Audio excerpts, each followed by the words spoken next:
Hoje à noite eu quero começar uma série de pregações nesse mês de março, que o centro dessa pregação é a cruz de Cristo. E a gente não vai fugir dessa cruz, espero eu em Deus, não fugir em nenhum momento. Uma pregação centrada na obra consumada de Jesus Cristo. E a gente vai usar como texto para entender essa obra de Cristo em direção a nós, que somos pecadores e frágeis. Nós vamos usar o texto de Lucas, capítulo 15. Eu queria que você abrisse sua Bíblia e prestasse muita atenção a cada palavra que Jesus cita nas três parábolas. Eu só vou ler a primeira parábola essa noite. Domingo que vem, se Deus permitir, no domingo à noite eu vou ler a segunda parábola. Nos outros 2 domingos a gente vai estudar a terceira parábola. E no último domingo, se Deus assim permitir, a gente vai falar sobre a obra da cruz, o sacrifício de Jesus. Esse mês então a gente está se preparando para a Páscoa. A gente está se preparando, nosso coração e nossa alma está se preparando para lembrar claramente a obra de Jesus. Eu já disse aqui na igreja, e eu acho que isso é uma recomendação pastoral que deve ser lembrada. Nós precisamos ler os evangelhos. Pode muitas vezes a gente ler vários livros da Bíblia e livros sobre a Bíblia, mas os evangelhos nos trazem de volta o mistério maravilhoso de Jesus sendo crucificado e morto no nosso lugar. E isso arrebata a nossa alma, nos torna de novo devotos, gente cheia de amor do Senhor. Então eu quero convidar você, quem sabe durante esse mês, ler ou talvez reler os evangelhos. E se você não sabe que evangelho escolher, então eu quero lhe sugerir, você pode ler o evangelho de João. Eu amo profundamente o evangelho de João, por causa do seu significado mais celestial do que terreno. Mas se você for mais afeito a outro evangelho, então leia o outro evangelho no qual Deus normalmente fala mais com você. Mas não perca essa oportunidade, porque eu tenho certeza que a palavra de Deus lida, falada, ela não volta vazia. Ela vai cumprir o que apraz ao Senhor e provavelmente vai trazer o nosso coração mais cativo ao Senhor Jesus Cristo. Capítulo 15, nós vamos ler até o versículo 7º. Até o versículo 7º, do 1 até o versículo 7º. E diz assim: aproximavam-se de Jesus todos os publicanos e pecadores. Preste atenção que eles se aproximavam com um propósito. Diz o texto, para o ouvir. Eles queriam ouvir, conhecer melhor. Eles estavam se sentindo atraídos por Jesus. Versículo 2 diz: e murmuravam, quem? Os fariseus e os escribas, a galera da nata, a galera que já aparentemente conhecia as escrituras, aparentemente já sabia tudo, e não precisava de nenhum rabi, nenhum mestre, ninguém que lhes ensinasse mais coisa alguma. Murmuravam os fariseus e os escribas, dizendo o seguinte: este homem Jesus recebe pecadores e come com eles. Perceba que Jesus os recebe porque eles querem ouvir. Não recebe para comungar, recebe para ensinar, recebe para admoestar, recebe para lhes revelar as profundezas do amor de Deus. Não para comungar, não é aquela roda de cerveja, não é aquela roda do jogo de futebol, não é aquela roda do samba, não é aquela roda da perdição, porque senão a Bíblia entraria em contradição com o que está escrito lá em Salmo capítulo 1. Jesus não se sentou na roda dos escarnecedores, mas o prazer do Senhor estava na lei do Senhor. Então ele se sentava porque eles queriam ouvir, e então ele estava pronto para sentar junto com esse pessoal e lhes ensinar. Diz assim ainda a palavra, versículo 3: então Jesus lhes propôs esta parábola. Versículo 4: qual dentre vós é o homem, preste atenção que a palavra aqui é homem mesmo, não é pastor, mas é o homem. Qual dentre vós é o homem que, possuindo 100 ovelhas e perdendo uma delas, não deixa no deserto as 99 e vai em busca daquela que se perdeu até encontrá-la. Achando-a, põe-na sobre os ombros, cheio de júbilo, e indo para casa, reúne os amigos e vizinhos, dizendo-lhes: alegrai-vos comigo, porque já achei a minha ovelha perdida. Eu digo-vos que assim haverá maior júbilo no céu, por um pecador. Preste atenção a essa palavra, que ela vai aparecer aqui, nessa parábola.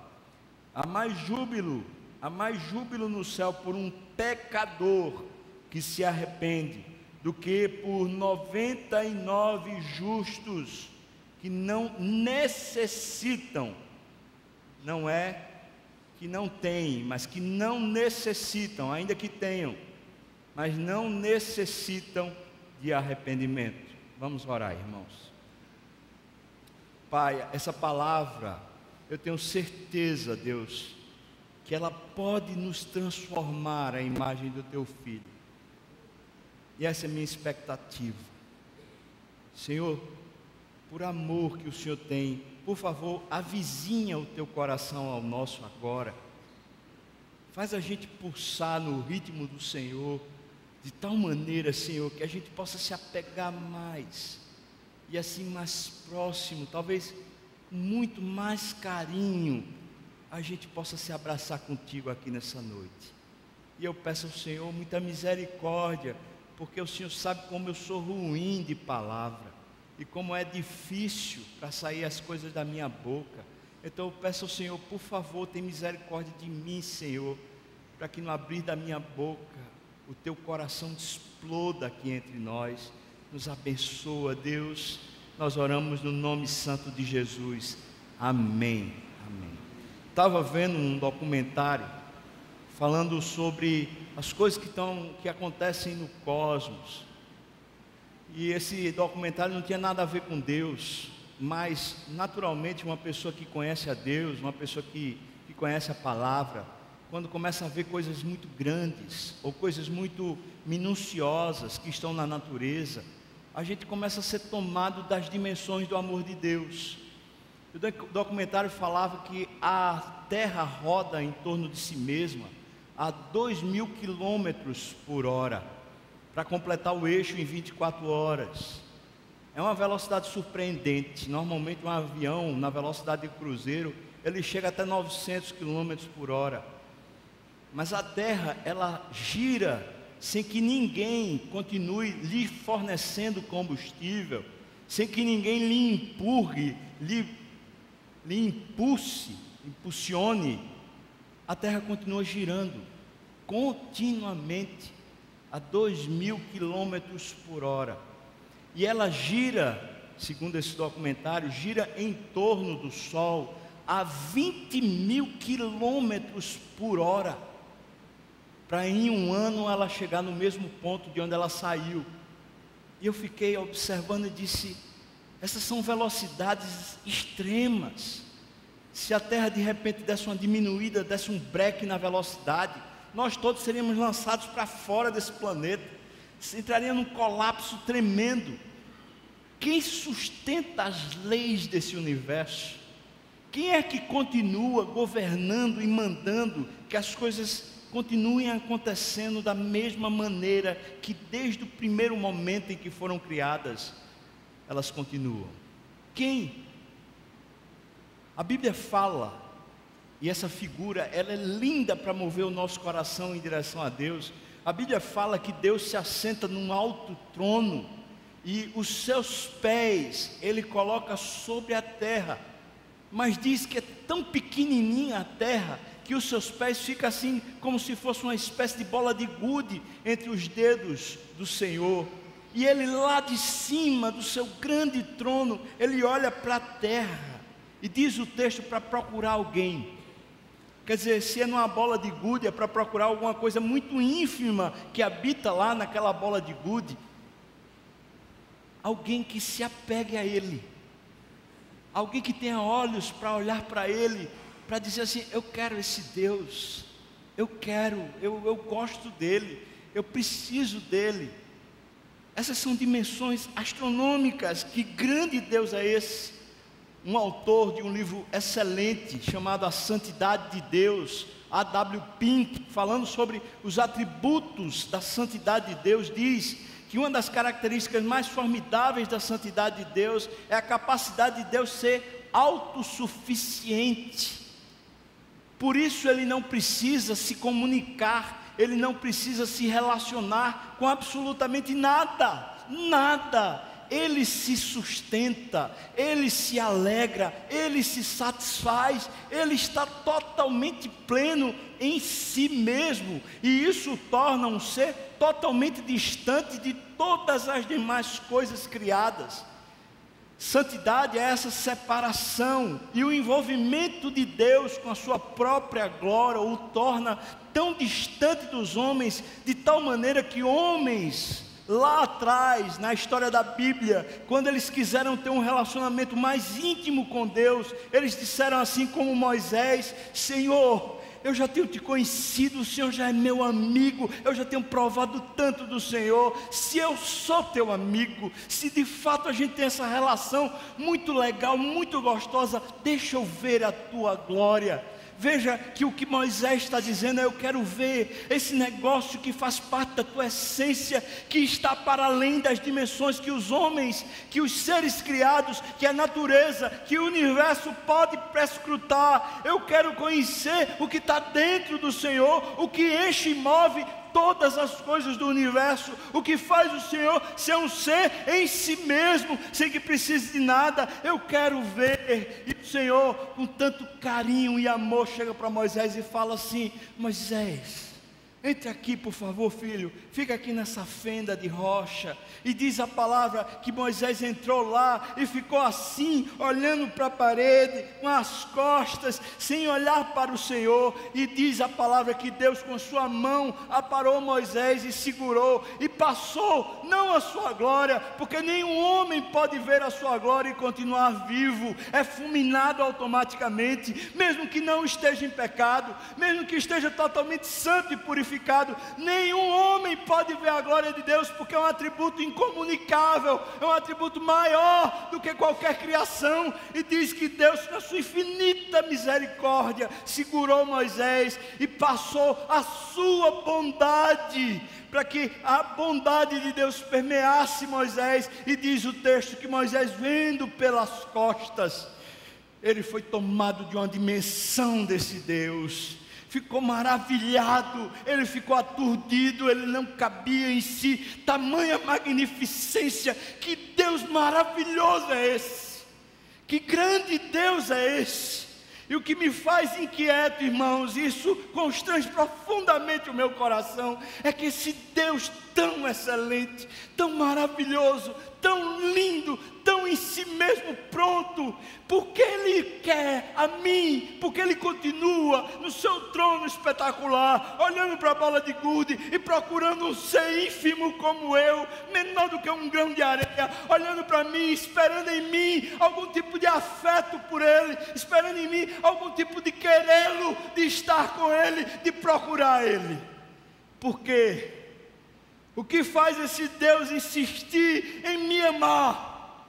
O que faz esse Deus querer tanto ter-me como seu filho, me ter como sua possessão, sua propriedade particular, ter um relacionamento de tal maneira que eu possa falar, e Ele ouve, e a Bíblia diz que Ele se abaixa para escutar. Tamanho o seu afeto, tamanho a sua vontade de realmente se relacionar. Eu preciso guardar essas proporções, porque eu não estou me relacionando com um homem igual a mim.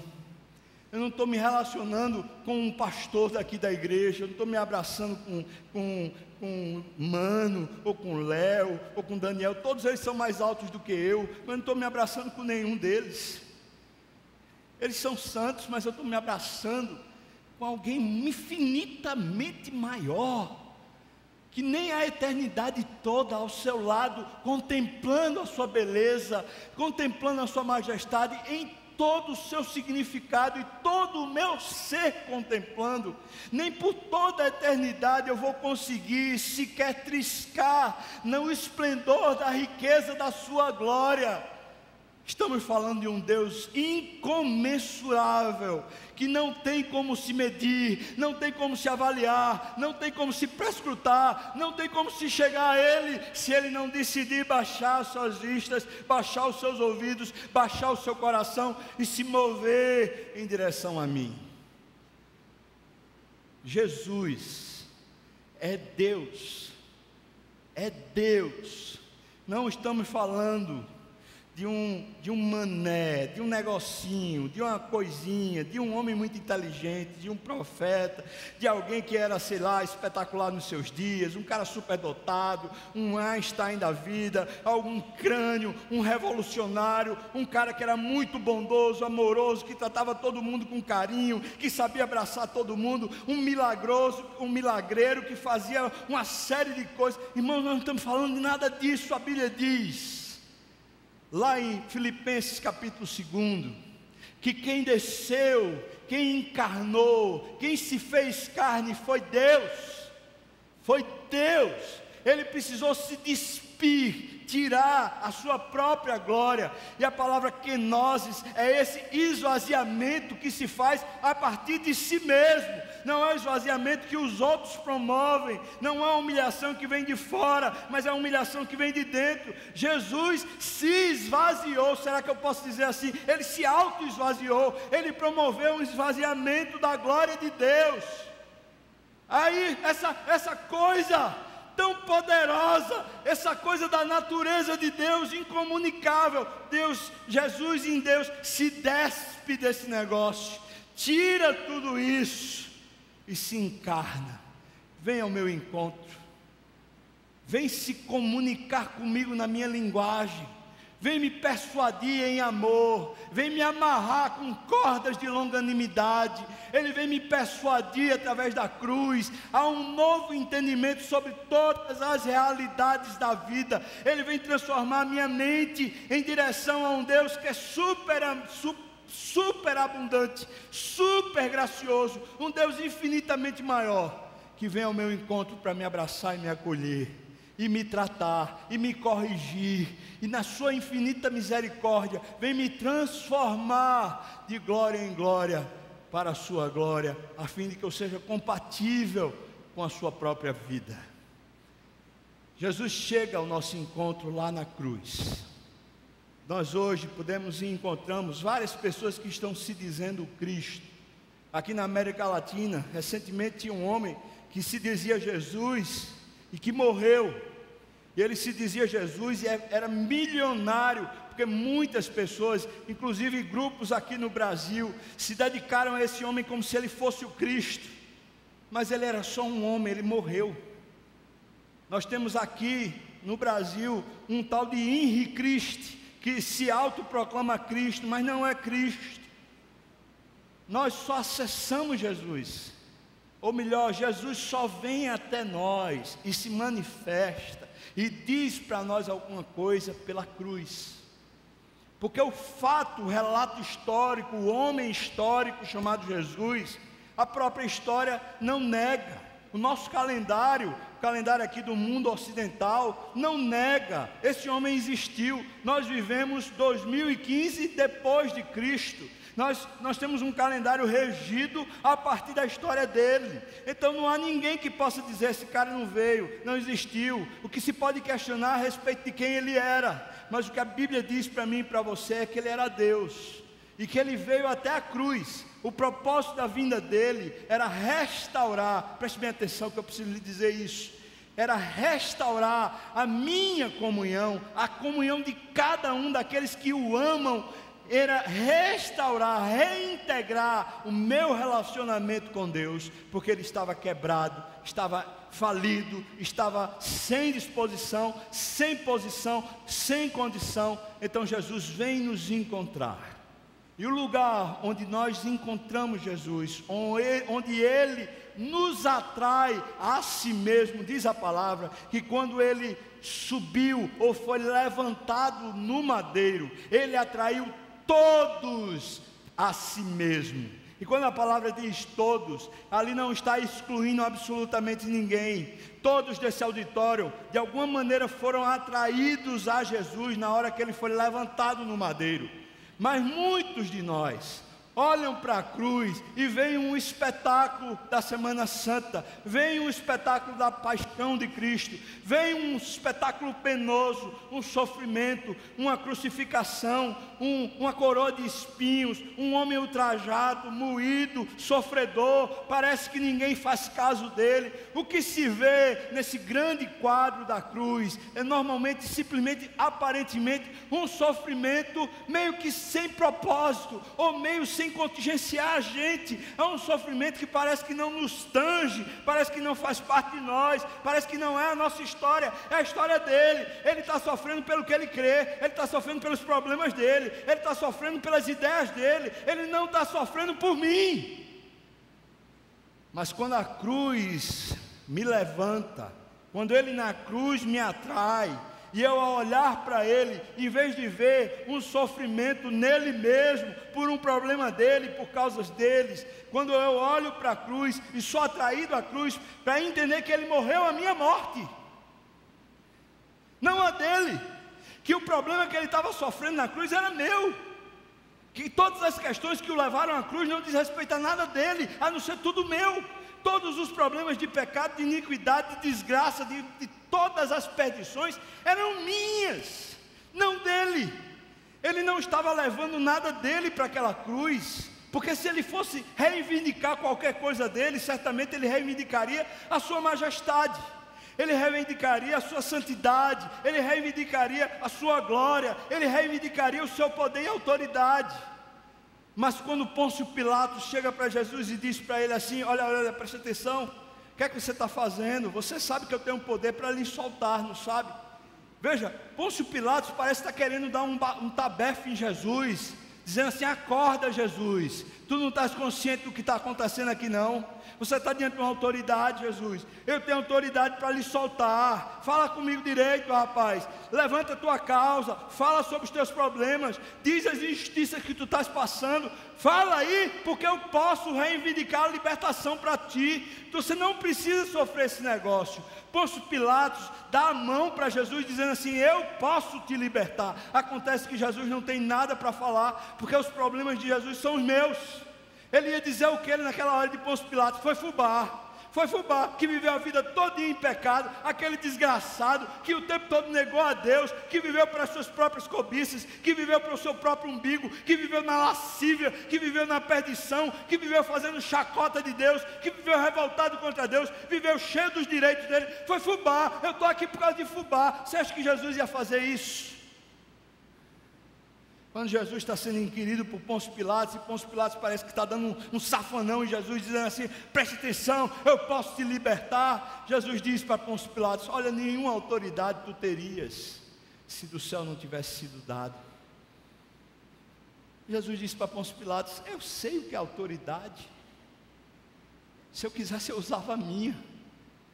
Se eu quisesse, eu usava a minha autoridade, e eu ia depor você, Pôncio.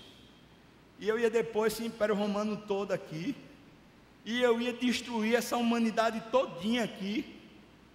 Se eu quisesse usar minha autoridade, eu tenho. Mas lá na cruz, Jesus não está resolvendo problemas pessoais, mas Ele torna os meus problemas, os problemas pessoais dele. E ao assumir a minha desgraça é tão poderosa, a minha perdição é tão complexa, a minha iniquidade é tão profunda, eu estou tão arraigado no pecado, eu estou tão perdido nas minhas concepções, eu estou tão vazio de Deus, eu estou tão ímpio, tão contrário a Deus, tão rebelde, que o meu pecado, preste atenção, irmão, porque isso é rico e poderoso, o meu pecado, a minha iniquidade, sem precisar da iniquidade de mais ninguém na face da terra, apenas a minha iniquidade já é suficiente para matar Jesus. E lá na cruz, enquanto Ele atrai a gente para Ele, Alguns vão dizer, ele está morrendo por causa de algum problema, alguma coisa que ele está fazendo questão, e ele não abre mão, é um problema dele lá. Mas outros vão dizer assim: Senhor, eu entendi tudo. Eu entendi que o Senhor me ama de uma maneira absurda, como ninguém nunca me amou. Eu já entendi, Jesus, que o Senhor está tomando o meu lugar, para que eu possa me chegar ao Senhor. Irmão, agora eu posso me chegar ao Senhor. Agora eu posso estar próximo do meu Deus.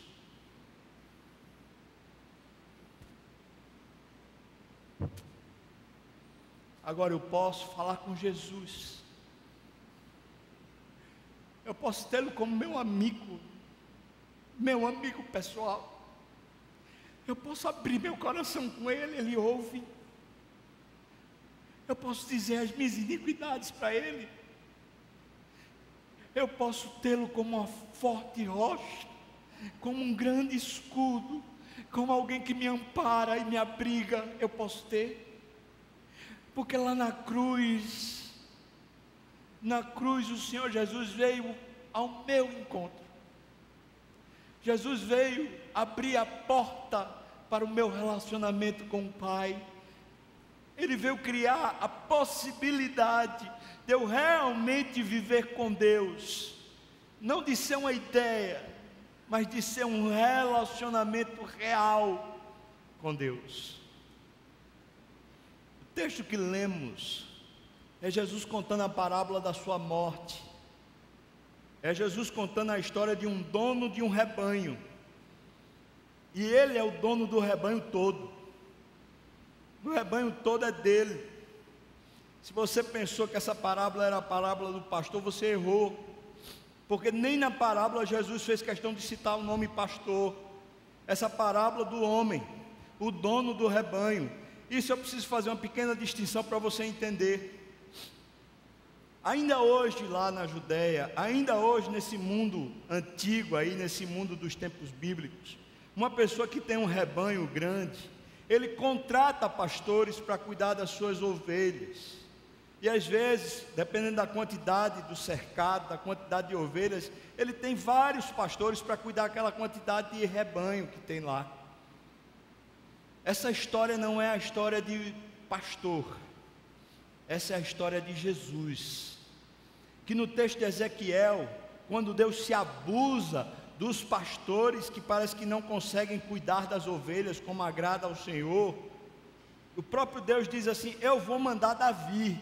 E Davi, que é dito lá em Ezequiel, é Jesus, que está vindo para cuidar de nós, para de repente a gente descobrir que a gente é pastoreado, porque o dono do rebanho resolveu se relacionar pessoalmente com o seu rebanho. E o contexto você já entendeu, porque eu explicava à medida que lia. Jesus está respondendo a uma indagação de homens ímpios, cheios de si mesmo, doutores da lei, gente que achava que tinha toda a sapiência a respeito das coisas de Deus, mas tinham um coração azedo. Eles não tinham um relacionamento com Deus, eles tinham um relacionamento com a igreja. Eles tinham um relacionamento com os cargos da igreja, eles tinham um relacionamento com as estruturas eclesiásticas, eles sabiam como é que funcionava cada particularidade comportamental da religião. Esses homens, os fariseus, os escribas, eles eram pessoas muito doutas, muito capazes, eram homens inteligentes que tiveram uma formação excelente na Bíblia, no entanto, não possuíam um relacionamento pessoal com Deus. E agora que eles estão diante de Jesus, eles estão inquietos, porque Jesus parece ter coração, parece ter ânimo para responder, ou para ensinar, ou para falar para pessoas que aparentemente nunca estiveram interessadas na religião, mas estão interessadas em Deus. E talvez seja hoje o caso de estar falando com pessoas que estão aqui, que talvez não tenham muito interesse em igreja, talvez sejam até meio rebeldes com a igreja. Fala: já ouvi tanto escândalo, eu já ouvi tanta história, todo pastor é ladrão. Teve até um pastor aqui colega da gente que tentou ir comprar um carro. Quando pegaram lá a ficha dele, disse: é pastor. Aí o banco disse: a gente não dá não. Pastor não paga. Tem gente aqui que está ressabiada. Talvez você foi criado dentro de uma casa de gente crente. Aí você era obrigado a vir para a igreja, participar de culto, participar dessas coisas todas, e você ficava abusado. Eu me lembro quando eu tinha 11 anos, 10, 11 anos, que eu era levado à igreja, não tinha culto infantil, eu ficava lá no templo, aquele pastor ficava falando lá 1 hora, e eu não entendia nada daquele negócio, eu tinha abuso. Eu dizia para minha mãe: eu não quero ir, eu não quero ir, eu não quero ir. Minha mãe dizia: você vai, e eu tinha que ir. Talvez já aconteceu alguma coisa com você, que você diga: rapaz, olha, não me interessa nada dessas coisas. Mas deixa eu perguntar uma coisa para você, irmão. Ainda que a religião já tenha lhe feito muito mal, você já tenha sido julgado, execrado, caluniado, de alguma maneira já mexeram com você, já antipatizaram você, já negligenciaram você, já escantearam, já provocaram mal a você. Deixa eu perguntar uma coisa para você, que é a única coisa que interessa aqui. Você tem interesse em ouvir Jesus? Vou fazer essa pergunta de uma maneira mais profunda agora. Você tem interesse em se relacionar com Jesus?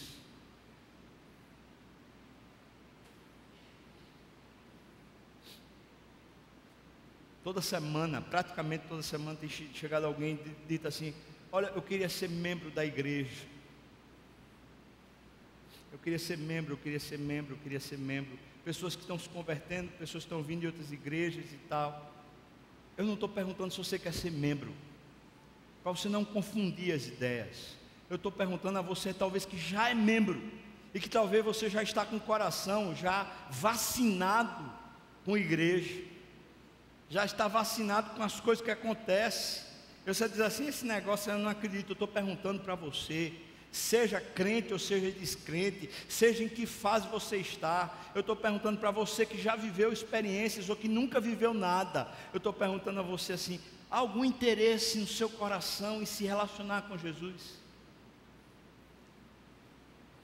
Porque essa parábola é contada justamente mostrando o significado disso, do interesse de Deus em se comunicar com você, o interesse que Deus tem em se relacionar claramente com você.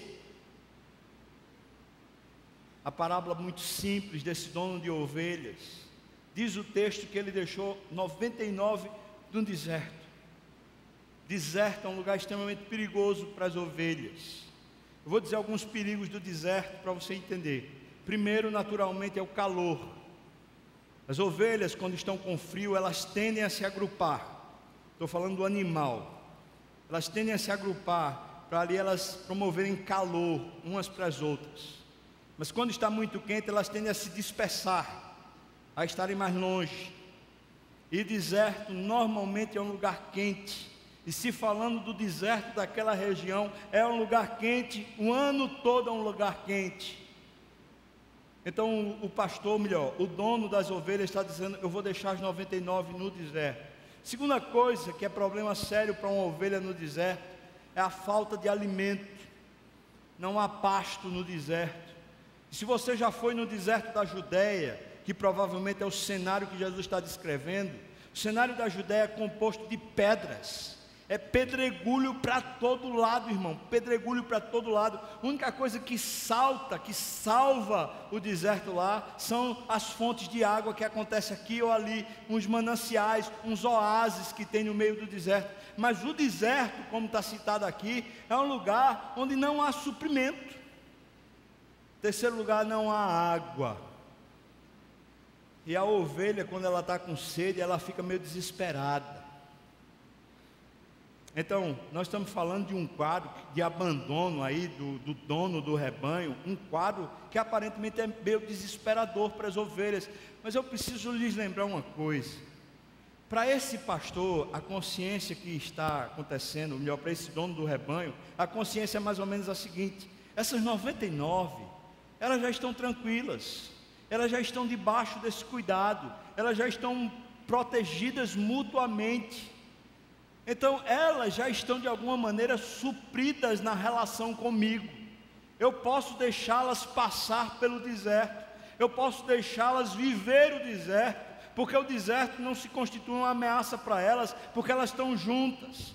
Então eu preciso dizer para você que uma parte muito importante no resgate que Jesus está promovendo de ovelhas perdidas é a comunhão no meio do seu povo. Pessoas que foram salvas, pessoas que foram resgatadas pelo Senhor Jesus, elas possuem mútua comunhão, elas possuem o aquecimento de uma com a outra, a proteção de uma com a outra, a junção de uma com a outra. O rebanho se abençoa, mesmo que passem pelo deserto.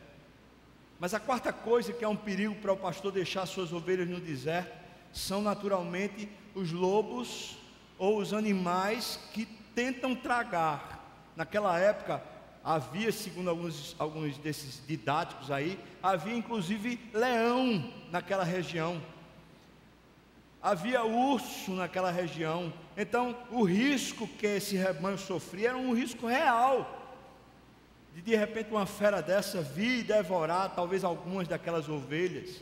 Mas o texto nos mostra que o coração desse dono do rebanho é em direção, está voltado para as ovelhas que estão perdidas,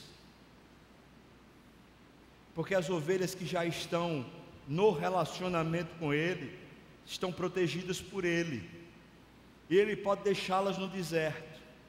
E eu queria dizer para você, irmão, que é do deserto, que está passando pelo deserto, que está provando talvez essa coisa assim: cadê Jesus que não me vem, que não fala comigo, que não me aquece, que não me protege? Talvez você está sendo de alguma maneira massacrado. Eu preciso lhe lembrar que esse texto fala sobre você também. Você, se você é a ovelha que ficou, você está debaixo da proteção dele. Esse real ou essa aparente abandono que você sente como real, na verdade é Jesus exercendo o ministério dele e deixando você agora sobre a responsabilidade de cuidar dos outros. O deserto é um lugar que nos chama para o cuidado mútuo, para a proteção que um pode dar ao outro, uma bênção que nós podemos dar uns aos outros. Mas o dono do rebanho faz questão de ir buscar aquela que se perdeu. E aí eu preciso fazer aqui, entendendo a teologia bíblica, eu preciso fazer aqui uma digressão. Você e eu precisamos entender que nem todas as pessoas do mundo são rebanhos de Deus, mas existe no rebanho de Deus aquelas que ainda estão perdidas. O texto não está falando de alguém que, estando no rebanho, saiu necessariamente, mas fala de uma ovelha desgarrada, perdida. O texto de Ezequiel fala para nós uma das razões pelas quais uma ovelha pode se perder. Diz o texto que onde houver escuridão, trevas, obscuridade, uma ovelha se perde. E talvez foi o caso de algumas pessoas aqui. De repente, as situações exteriores começaram a causar medo. Você estava com medo de ficar desempregado, estava com medo de perder, perder aquele prazer, perder aquela oportunidade. Você disse assim: eu estou na minha juventude, eu vou perder a minha juventude. Se eu ficar caminhando com Deus, eu vou perder minha juventude. Talvez você disse assim: eu estou com medo de perder a minha lucidez. Esse negócio de religião, esse negócio com Deus, começa a mexer com a cabeça da gente. Eu posso perder minha lucidez. Talvez você ficou com medo de pessoas que começavam a ser agressivas com você. Pessoas da família começaram a dizer assim: você agora é um bode, você agora, e começou a destratar você. E você disse: não, peraí, eu não aguento esse negócio. Essa obscuridade que o texto de lá de Ezequiel fala, são situações que começam a tornar a vida meio negra, meio precária, meio problemática, que faz a ovelha se sentir de alguma maneira perdida, e ela se perde mesmo. No deserto, normalmente isso é fruto de um vento forte, que faz uma tempestade de areia, que fica escuro o ambiente, a tal ponto de você não conseguir ver meio metro na sua frente. E essas ovelhas, naturalmente, numa tempestade de areia dessa, elas se perdem e não sabem para onde vão. Outra coisa que faz a ovelha se perder é o avanço de algum tipo de investida, de ataque dos inimigos. E talvez aconteceu com você, que você começou a se sentir atacado pelo pecado, atacado pela cobiça, atacado pelos seus próprios desejos, e à medida que você foi sendo atacado, você foi se protegendo, ou então você foi cedendo, e à medida que essas coisas foram acontecendo, você foi simplesmente se distanciando de Deus, e você não conseguia mais ver Deus. E a vida sem Deus, agora numa perdição, num obscurecimento, é uma vida que não vale a pena ser vivida. Hoje a cruz é para nós a memória de que Jesus ainda está vindo ao nosso encontro. Ele ainda está aqui hoje, querendo com você ter uma relação muito pessoal, muito real, uma relação onde você pode falar com Ele, e Ele vai lhe ouvir, e também Ele quer falar com você, e quer lhe ensinar os caminhos de vida, para que você possa viver uma vida plena e abundante.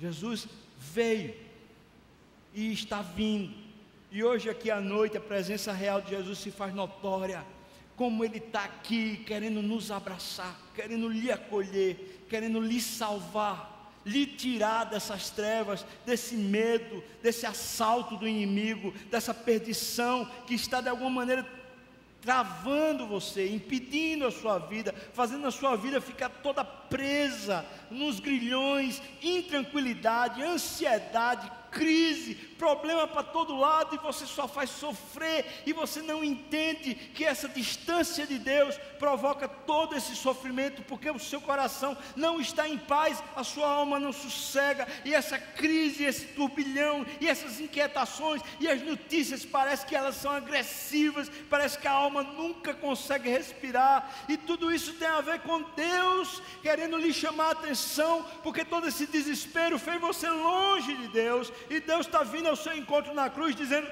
nada dessas amarras, nada dessas perdições, nada desses pecados, nada dessas angústias, nada dessas culpas, nada dessas tristezas são suas a partir de agora, porque na cruz eu as recebo. Se é que Ele veio ao seu encontro, se Ele veio, Ele está dizendo para você: eu quero lhe chamar de volta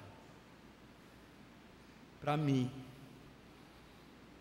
E é lá na cruz que Ele faz isso, pegando o nosso escrito de dívida, pegando a nossa angústia e sofrimento. O texto de Isaías capítulo 53 diz para mim e para você: o castigo que nos traz a paz estava sobre Ele, e pelas suas pisaduras nós fomos sarados. Então o texto finaliza dizendo que esse dono do rebanho, quando recuperou aquela ovelha perdida, resolveu fazer uma festa. Mas o texto diz assim: há mais júbilo no céu, há mais alegria, há mais festejo no céu, quando um pecador se arrepende. Quando um pecador cai em si e diz: o que é que eu estou fazendo sem Deus nesse mundo? O que é que eu estou fazendo, me cuidando, me protegendo, me preservando, tentando fazer uma série de círculos de proteção para mim mesmo, e à medida que eu faço todas essas coisas, eu só me perco mais, a angústia aumenta, as lutas pioram, as crises ainda ficam mais nervosas, tudo parece que piora. O que é que eu estou fazendo?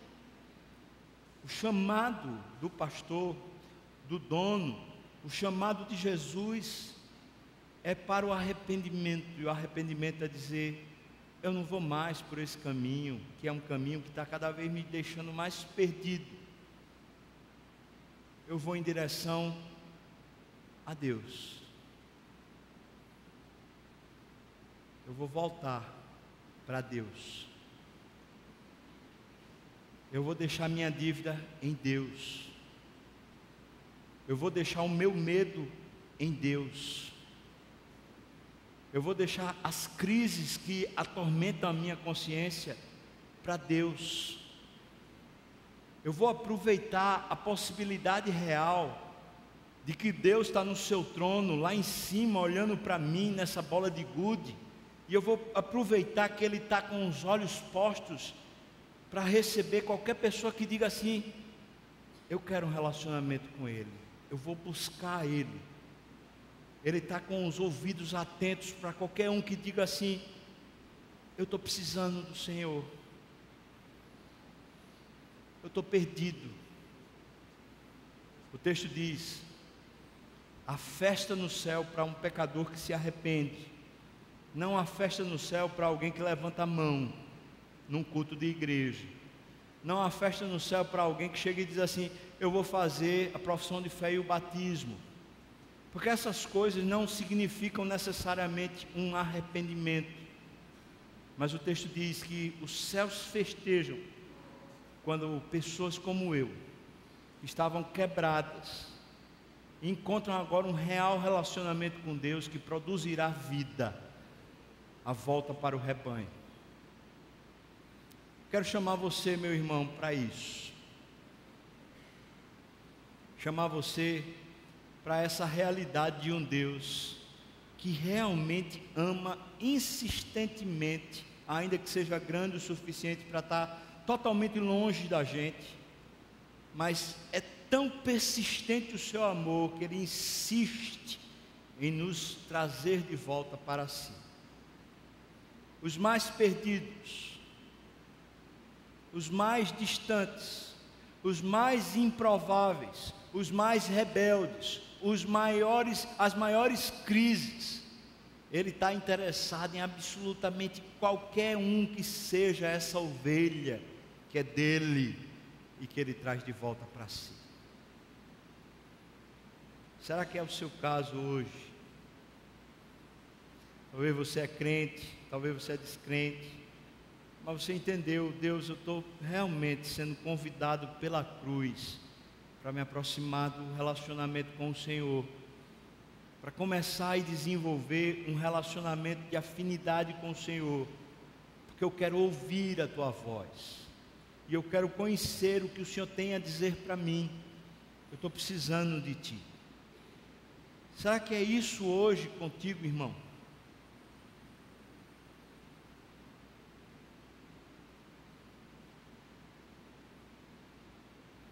Comigo tem sido. Eu ainda tenho sido atraído pela cruz. Eu ainda tenho sido chamado lá na cruz para um relacionamento real, vivo com o meu Deus. Ainda tem sido a fonte do meu amor e o sustento da minha alma, a obra de Jesus lá na cruz. E para você tem sido, irmão? Vamos orar. Feche aí, por favor, os seus olhos. Feche mesmo os seus olhos. E eu peço mesmo você que de repente assim esteja aqui meio inquieto, ou talvez dizendo: rapaz, eu não gostei. Qualquer um, eu peço, por favor, feche os seus olhos. Senhor Jesus, eu peço ao Senhor agora que aplique de maneira muito profunda a Tua palavra nos corações e cause uma inquietação dentro, na alma, cause uma alegria lá no fundo do coração, provoque talvez assim um novo sentimento de amor pelo Senhor, daquelas ovelhas que o Senhor agora está alcançando, está trazendo de volta elas para o Senhor.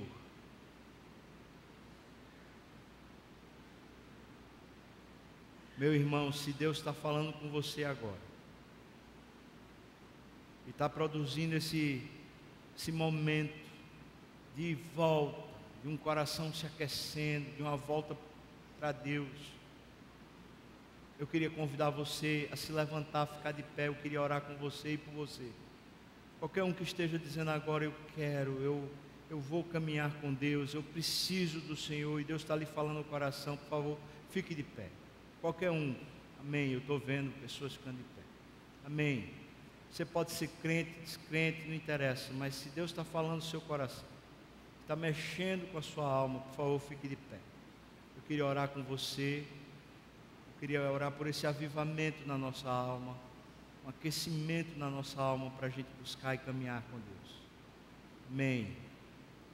Eu sei que tem mais gente que Deus está falando, porque o meu espírito está sendo incomodado pelo Senhor. Eu sei. E se Deus está falando com você, irmão, se levante. Eu queria orar com você esse momento, por esse aquecimento de Deus, essa restauração, porque Deus hoje está vindo ao seu encontro e abraçando, lhe trazendo de volta para um relacionamento vivo com Ele. Você e Deus, você e Deus. Amém. Amém. Estou vendo lá em cima também, estou vendo a gente, pessoas aqui. Eu sei que tem mais gente, eu sei. Pode ficar de pé. Eu sei que tem aqui dois senhores, duas pessoas, dois homens que estão precisando se levantar, porque a alma está agoniada. O Espírito está me dizendo isso. Eu peço que você se levante, irmão. Vocês dois se levantem, quando vocês estiverem, porque eu sei que Deus está lhe incomodando. Eu sei. Amém. Amém. Senhor Jesus, ainda na Tua presença, o Senhor que veio hoje aqui abraçar pessoas. Agora eu peço que esse constrangimento que o Senhor está produzindo no coração, gere agora, Senhor, na vida, uma motivação para Te buscar, uma motivação para deixar os velhos caminhos, as velhas práticas, a mudar, Senhor. O arrependimento seja produzido agora com eficácia. E ainda nessa semana eu peço ao Senhor que aquilo que precisa ser refeito, talvez pedir perdão a pessoas, talvez abraçar pessoas, acolher outros, talvez pagar dívidas, coisas que precisam ser refeitas. Eu peço ao Senhor que no nome de Jesus as faça, Senhor. Dê alegria e poder e vitória para essas pessoas, para que elas provem e desfrutem desse relacionamento potente do Senhor conosco. Que o Senhor abençoe a cada uma delas. Agora eu quero pedir, irmão, a você que já ouviu e entendeu essa palavra, mas está dizendo no seu coração: eu vou buscar ao meu Deus ainda mais. Eu vou buscar ainda mais. Eu preciso de Deus, e Deus tem me dito para buscá-lo, e eu vou buscar ainda mais. Eu queria convidar você a ficar de pé também agora. Você que está dizendo: eu vou buscar a Deus ainda mais. Eu vou sim, eu vou. Eu quero convidar você a ficar de pé agora, para a gente orar junto agora. E você que se levantou agora e está dizendo isso, eu queria pedir que você, no seu lugar, e de uma forma não audível, você orasse agora pela igreja do Senhor Jesus, para que essa fome de Deus alcance todos nós. Senhor, eu te peço agora, dá-nos fome do Deus vivo, inunda a nossa alma com o Teu Espírito, traz em nós um coração cheio de vontade do Senhor, produz em nós, Senhor Deus, essa carência do Deus vivo, e faz-nos caminhar pela palavra, pelo Espírito. Livra-nos da vaidade e do engano, Senhor. Produz em nós essa alegria da salvação. Traz, Senhor, a motivação para a gente poder evangelizar e poder abençoar as pessoas com quem nós convivemos, Senhor. Abençoa todos, Senhor, e assim a gente entrega todo esse momento nas Tuas mãos, no nome santo de Jesus. Amém.